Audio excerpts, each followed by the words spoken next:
है मसीह का प्यारा वचन, ये है वचन प्यारा। परमेश्वर के धन्य नाम की महिमा हो। प्रभात मनन के सत्र 2469 में आप सभी का बड़े प्रेम के साथ स्वागत करता हूं। आइए आज के मनन के लिए हम पढ़ते हैं पतरस की दूसरी पत्री अध्याय 1 पद 14 एवं 15। क्योंकि ये जानता हूं कि मेरे डेरे के गिराए जाने का समय शीघ्र आने वाला है, जैसा कि हमारे प्रभु यीशु मसीह ने मुझ पर प्रकट किया। इसलिए मैं ऐसा यत्न करूंगा कि मेरे कूच करने के बाद तुम इन सब बातों को सर्वदा स्मरण कर सको। परिशुद्ध प्रेरित पतरस की इस पत्री कई परिप्रेक्ष्य में एक महत्वपूर्ण पत्री। आप इस बात को जानते ही होंगे कि प्रभु यीशु मसीह के प्रेरितों में पतरस उन महत्वपूर्ण 3 प्रेरितों में एक था जिनको कई महत्वपूर्ण कार्यों को करते वक्त प्रभु ने अपने साथ रखते थे। वैसे ही कलीसिया की स्थापना के बाद भी पतरस उन 3 लोगों में एक था जिन्हें पहली शताब्दी की कलीसिया में खंभे अथवा पिलर्स कहते थे। गलाती 2:9। पहली शताब्दी की कलीसिया में महत्वपूर्ण या विवादास्पद विषयों में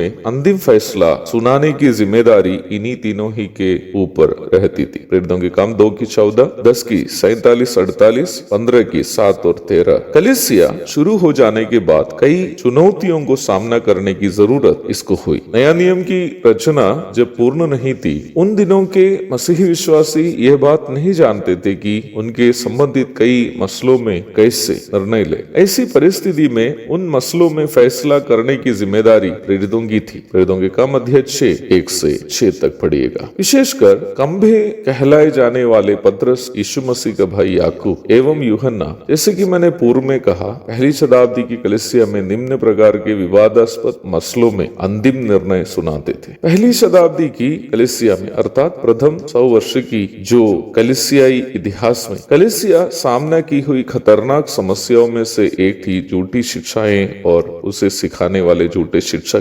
यीशु मसीह के द्वारा प्रेरितों को सिखाई गई शिक्षा से कलीसिया को भटकाने और विश्वास में विश्वासियों को कमजोर करने में इन झूठी शिक्षाओं का सर्वाधिक योगदान था। प्रेरितों के काम 20 की 29 और 30। पतरस की इस दूसरी पत्री झूठी शिक्षाओं से सावधान एवं झूठे शिक्षकों से सतर्क रहने के लिए विश्वासियों को सशक्त करती है। दूसरा पतरस अध्याय 2 की 1 से 22 तक पढ़िएगा। पहली शताब्दी में अधिभयानक सताव से गुजरने वाली कलीसिया को नेतृत्व करने वाला एक व्यक्ति के रूप में उन विश्वासियों को हिम्मत प्रदान करते हुए पतरस के द्वारा लिखी गई पहली पत्री का अध्ययन हम कर चुके हैं। नेतृत्व करना कभी भी अनुयायी लोग या अपने साथी लोग आनंदित रहते समय उनसे फायदा उठाना नहीं है, बल्कि वे दुखित और निराश रहते समय उनका साथ देना और उन्हें आगे की ओर बढ़ने के लिए उनका मार्गदर्शन करना है। अपनी पहली पत्री में पतरस यही जिम्मेदारी का निर्वाह करते हुए हम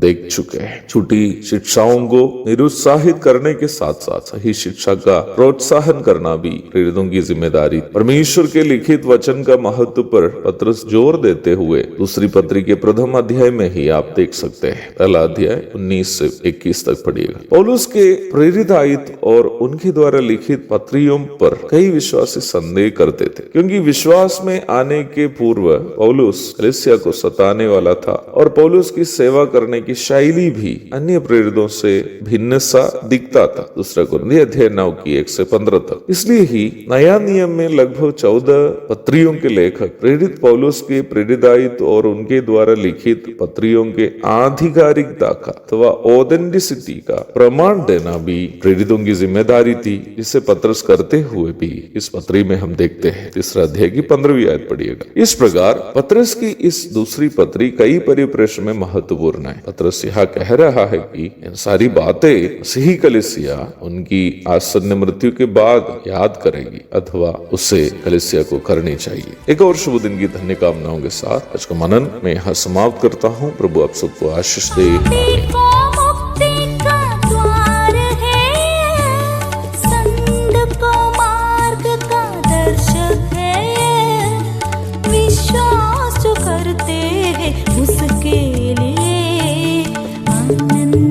जीवन का साधन है ये है वचन प्यारा वचन, यीशु मसीह का प्यारा वचन, ये है वचन